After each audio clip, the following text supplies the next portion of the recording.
E aí galera, beleza? Supimpa, como é que estão vocês? Tudo em paz?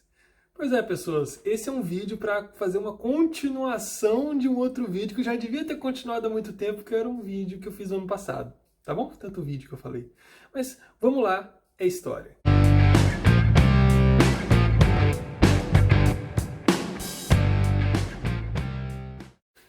Vamos lá, meus tchutchucos. Vamos falar um pouquinho aqui sobre a evolução do direito, né, no decorrer da nossa história.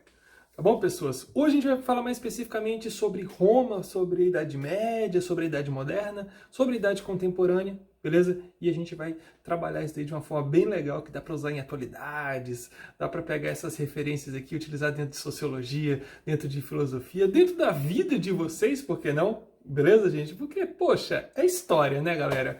Então vamos lá, falando um pouquinho sobre a história do direito. Beleza, gente? Quando a gente fala sobre a história do direito romano especificamente, a gente tem que entender que esse direito romano é muito importante para o desenvolvimento do direito moderno. Tá bom? Quando a gente pensa em direito romano, a gente tem que pensar numa expressão, né, que os romanos utilizavam pra caramba, que era ubi società ibis jus. O que é isso, gente? Onde há sociedade, há justiça. Beleza? As coisas são intrínsecas, as coisas são interligadas, tá? Não tem como você separar essas duas coisas. Quanto mais complexa uma determinada sociedade, maior é a complexidade do seu conjunto de leis. São necessários no processo de organização dessa sociedade, beleza? Assim como outras coisas, como impostos, esse tipo de coisa, mas o direito é de suma importância para a gente poder entender essa sociedade em si. Beleza? Quando a gente fala de sociedade romana, a gente faz uma separação básica, né, entre período monárquico, período republicano e período imperial. Durante o período monárquico, Roma era governada, né, por reis, beleza? Os chamados reis etruscos. Não sei se vocês lembram. Quem não souber, dá uma pesquisadinha. Tem vídeo meu no canal falando sobre Roma, beleza? Sobre o processo de surgimento de Roma. Mas durante esse período, os reis eles tinham um poder quase que limitado, né? Eles governavam as esferas religiosas, políticas, a esfera militar em si. Então tudo acabava ficando nas mãos desse rei, beleza? A partir do momento que a gente entra no período republicano, que a sociedade passa por um processo de complexização cada vez maior, aí a gente já tem a necessidade de uma organização desse direito de uma forma mais conveniente. Beleza?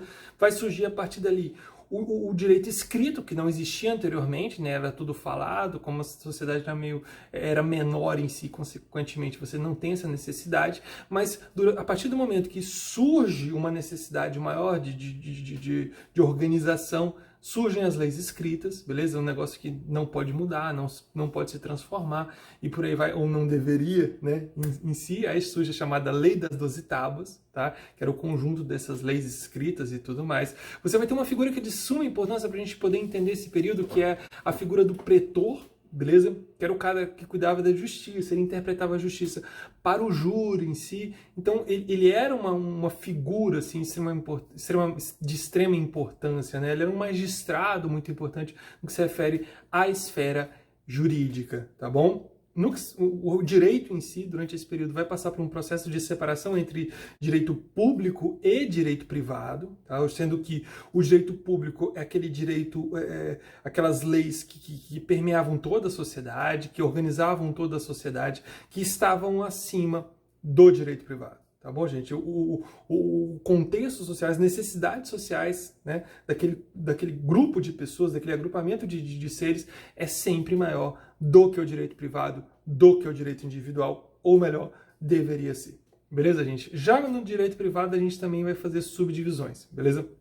Você vai ter o direito, o jus civilis, o jus gentium e o jus naturale, tá? O jus civilis é o que se refere à justiça do cidadão, beleza? Aquele ser que tem direitos políticos, que pode exercer sua função social ali, né? Sua função política dentro daquele Estado. Então, essas leis que permeiam o cidadão são o jus civilis. O jus gentium é que rege todas as agentes, que é a base do direito internacional, é a organização, né, que se dá entre os estados e tudo mais. São essas leis que permeiam todos esses estados, ou outros povos e tudo mais, a forma como eles se interrelacionam. E também a gente tem o direito natural. beleza? Aquilo que é intrínseco do ser humano, que deve ser respeitado. Aí a gente varia no que se refere à questão da interpretação do que é esse direito natural ou o que não é, beleza? Então tudo isso aí é Roma. Um outro período super importante da nossa história é o período da Idade Média, beleza? Na Idade Média a gente tem alguns contextos assim que são importantes para a gente poder entender a questão do direito durante essa época, tá? Primeiro, a igreja em si era uma instituição supranacional, né, que regulava as relações entre os reis, entre os estados em si, regulava as relações humanas, beleza? Determinava aquilo que era certo, aquilo que era errado, né, atendendo, claro, às necessidades do contexto específico ali. E você tem também a questão dos tribunais, né, de Santo Ofício, onde a igreja interferia diretamente naquilo que era certo, né, naquilo que deveria ou não ser feito, beleza? Então a igreja em si, durante esse período, é a instituição mais poderosa, beleza? Que tinha interferência dentro da vida prática, não só na questão da religiosa, mas dentro da vida das pessoas em si, beleza? Aquilo que elas poderiam ou não poderiam fazer dentro daquele contexto era determinado pela igreja, beleza? Uma outra característica é que, com a chegada dos bárbaros, né, daqueles povos vindos do norte ou de outras regiões que chegaram dentro da Europa depois da desorganização, da desconstrução do Império Romano, aí a gente vai ter a inserção de toda a lógica de pensar dos bárbaros, dos germânicos, dentro do contexto europeu, se misturando com a cultura romana e gerando uma outra coisa. Beleza, pessoas? Então eles vão trazer os seus costumes, até porque o direito deles, né, a legislação deles era baseada no conceito do consuetudinário, tá? que é um direito regulado pelos costumes das pessoas em si, beleza? Você vai ter o comitatus também, que era a relação entre as tribos, né, que acabava gerando um processo de organização social de suma importância durante aquele período, tá bom? Você vai ter um pouquinho mais para frente, né, mais ou menos durante esse período ali, né, durante o período de formação do Reino dos Francos, o início, né, do governo de Carlos Magno, né, o Carlos o Grande, durante o período do Sacro Império Romano Germânico, que nesse período ele vai criar um conjunto de leis escritas, né, chamadas leis capitulares, tá, que também são muito importantes para a gente poder entender esse período. Já em outro local, lá no lugarzinho onde era o Império Romano do Oriente, né, que depois a gente vai passar a chamar de Império Bizantino, você vai ter uma figura que vai ser muito importante para a gente entender o direito durante o período medieval, que é a figura de Justiniano, beleza? Justiniano vai acabar criando, né, um corpo civil, jurídico, com o objetivo de organizar as leis que vieram do Império Romano, tá? E vai criar o chamado Código Civil Justiniano, beleza? O Código Civil Justiniano vai ser separado em 3 partes, tá? Que é o Códex, que é a transcrição e a separação das leis romanas, porque a lei romana era uma zona, velho. Era um caos. Todo imperador que chegava colocava novas leis, às vezes você tinha lei que batia de frente com outra lei, então, cara, é uma zona. Era muito desorganizado, então ele deu uma organizada, deu uma enxugada, né? Esse conjunto de leis que vinham do Império Romano era o Códex, tá? Depois você vai ter os digestos ou as pandectas, tá? Que já são os comentários das leis, né? A interpretação das leis, tá? Que é importante para a gente poder entender como é que a gente pode dizer a alma da lei, né? Aquilo que tem por trás dessas leis, e as chamadas novelas, que são um conjunto de leis propostas pelo próprio Justiniano, beleza? Então isso é o que a gente entende sobre o direito durante o período medieval. Um outro período importante da nossa história é o período da Idade Moderna. Tá? Durante esse período, a burguesia vai passar por um processo de crescimento, por um processo de desenvolvimento, beleza? E a sua corrente de pensamento vai ter que começar a ser atendida, né? Aí, a partir dali, vai surgir a questão do iluminismo. O iluminismo vai ser uma corrente de pensamento quase que propriamente burguesa, beleza? Que quer desconstruir aquele pensamento medieval, aquele pensamento da nobreza, aquele pensamento do clero, e construir uma nova organização social que tivesse mais a ver com aquele contexto em que eles estavam vivenciando, com o processo de ascensão de uma burguesia, né? Uma organização social bem diferente do que era durante o período medieval, tá bom? E principalmente durante o período dos estados nacionais, né? Desses dois aí para trás, tá bom, pessoas? Aí o que vai acontecer? A gente vai ter a proposição da divisão em três poderes, né? Executivo, legislativo e judiciário. A nobreza e o clero vão acabar sendo contestados durante esse período. Você vai ter alguns pensadores que vão ser chamados pensadores contratualistas, né? Como John Locke, como Jean-Jacques Rousseau, só que com características bem diferentes, né? O Rousseau não era bem um defensor da burguesia, muito pelo contrário, ele achava que a propriedade privada era a causa de quase todos os problemas que a sociedade tinha, o surgimento do egoísmo que a gente tem dentro da sociedade.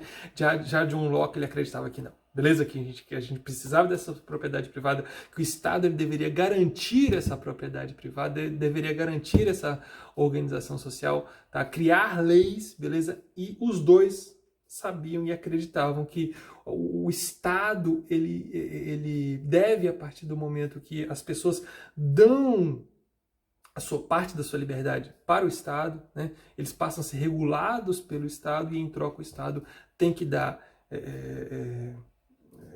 defender essas pessoas, né? Atender as necessidades básicas delas, beleza? Então essa seria a função do Estado e a função das pessoas a partir desse momento era obedecer a esse Estado, beleza? E você vai ter também a questão dos privilégios, né, que vão surgir a partir daí. Ah, professor, você está falando de privilégio? Quando a gente pensa no iluminismo, a gente pensa que era a abolição dos privilégios do clero e da nobreza. Só que a partir de agora, nesse novo contexto social, nessa nova... Desculpa aí. Nessa nova organização de sociedade, você vai ter a burguesia que passa a ser o grupo dominante, beleza? Ela desconstrói aquela sociedade organizada em clero, nobreza e terceiro estado, e a partir desse momento você desconstrói isso e cria uma nova sociedade baseada, teoricamente, na igualdade de direitos, mas essas igualdades de direitos também garantiam os privilégios de uma burguesia que tinha cada vez mais influência, tinha cada vez mais poder dentro desse novo contexto que está surgindo por ali. Agora, se esse pensamento ele surge durante o período do chamado iluminismo, né, durante o período moderno, a implantação disso daí só vai acontecer na idade contemporânea, principalmente com a figura, né, de um grande personagem da nossa história, para o bem e para o mal, que era a figura de Napoleão Bonaparte. Beleza, pessoas? Então, quando a gente pensa nisso, a gente vai pensar na Revolução Francesa, beleza? Que vai ser a tentativa de implantação desse contexto iluminista dentro da França, mas a espalhar desse pensamento vai se dar principalmente, né, imputar esse pensamento na cabeça das pessoas, a força ou pelo bem, a partir de Napoleão Bonaparte. Tá bom, gente? Napoleão Bonaparte vai criar o Código Civil Napoleônico, que vai ser um Código Civil burguês na sua essência, que vai defender os interesses burgueses, deixando de lado, claro, o clero, deixando de lado a nobreza, mas também deixando, né, os outros grupos minoritários, né, aqueles não minoritários em quantidade, mas minoritários em questão de poder, né, a chamada minoria majoritária, beleza? Que a gente estuda dentro da sociologia, dê uma estudada aí para ver o que é isso, tá bom? Tanto é que ele dizia, né, que a maior glória dele não consistiu no ganho de tantas batalhas, tá, gente? E ele disse que Waterloo apagará a memória de tantas vitórias, beleza? Então não importa, ele perdeu a batalha de Waterloo, então, pô, ele perdeu tudo, tá? Mas o grande legado de Napoleão Bonaparte, na cabeça dele, era o seu Código Civil. Cara, ele não poderia estar mais certo, tá? Porque esse Código Civil ele vai ser muito importante para o surgimento de todo aquele contexto social que a gente tem hoje em dia, né, gente? De uma burguesia cada vez mais forte, cada vez mais influente, tá? Uma outra característica desse período aí vai ser a Declaração dos Direitos Humanos, que também vai ser importante para a gente entender o que pode ou não pode ser feito, para regular as relações entre as pessoas, para regular as relações entre os estados, que até hoje existem, né, na nossa sociedade, tá? Que vai ser implantado no dia 10/12/1948, beleza? Baseado no contexto feminista, baseado na Revolução Francesa, beleza? Mas que vai ser implantado em 48, muita gente critica hoje em dia, acha que é contra esse tipo de coisa, mas, cara, é importantíssimo para a gente ter uma sociedade civilizada, beleza? Acho que fugir disso é querer viver na barbárie, tá bom, pessoas? E eu, a propósito, não quero, tá? Outra característica que a gente vai entender durante o período do contemporâneo em si, a gente já está falando, vamos falar um pouquinho sobre... Pois é, pessoas, e quando a gente fala do direito no Brasil em si, a gente tem que entender que esse direito ele tem algumas características específicas, né, que diferem de outras regiões, que diferem de outros locais. É um direito, principalmente um direito tradicional, que a gente vê aqui dentro do Ocidente em si. Você vai ter um conjunto de leis que vai tentar permear todas as esferas do contexto social, regulando tudo, né? A nossa Constituição é um calhamaço de textos que ele tenta regular cada uma das relações sociais, que tenta prever tudo o que acontece dentro daquilo ali. Cara, isso é bom e ruim ao mesmo tempo, porque ele não consegue prever tudo, então ele vai ter sempre alguns lapsos, sempre vai estar atrasado, né? Vocês têm constituições que são constituições que têm menos densidade, né, de informação e dão margem para que os juízes interpretem mais, tá, essas leis, beleza? Para buscar a essência dessas leis, para buscar a alma dessas leis em si, não simplesmente fiquem só tentando interpretar aquele texto básico ali e fica preso naquilo ali, tá bom, gente? Então, aí só que você gera um problema, né? Pô, aí você fica dependente da interpretação do juiz, isso pode gerar algum tipo de problema, né? Numa sociedade, num contexto como o brasileiro, que é um contexto onde você tem a corrupção muito forte, beleza? Então, cara, isso acaba sendo meio problemático.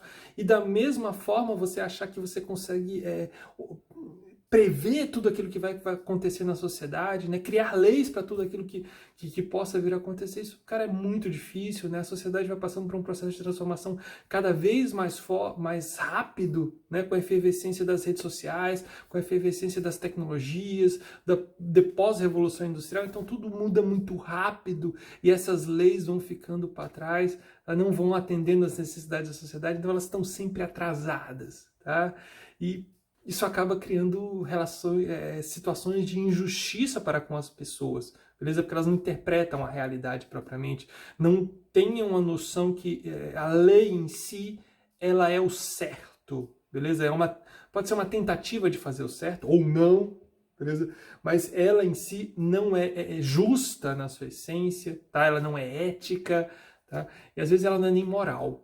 Tá bom? Então, isso tudo a gente tem que acabar entendendo, beleza? Você tem algumas coisas que permeiam a nossa sociedade, assim, que geram uma discussão muito forte, pela característica que a gente tem da nossa sociedade em si, que é uma sociedade conservadora, é uma sociedade religiosa em si. Você vai ter algumas discussões assim que, cara, geram muita controvérsia, como a questão dos direitos do índio, né? Os direitos humanos em si, a questão da reforma agrária, a questão do aborto, né? A utilização ou não de células-tronco, que hoje em dia não se discute tanto, mas durante um bom tempo foi algo que foi importante. A questão da união homoafetiva, se a gente deve regular, liberar ou não, tá? Esses casais podem ou não ter filhos.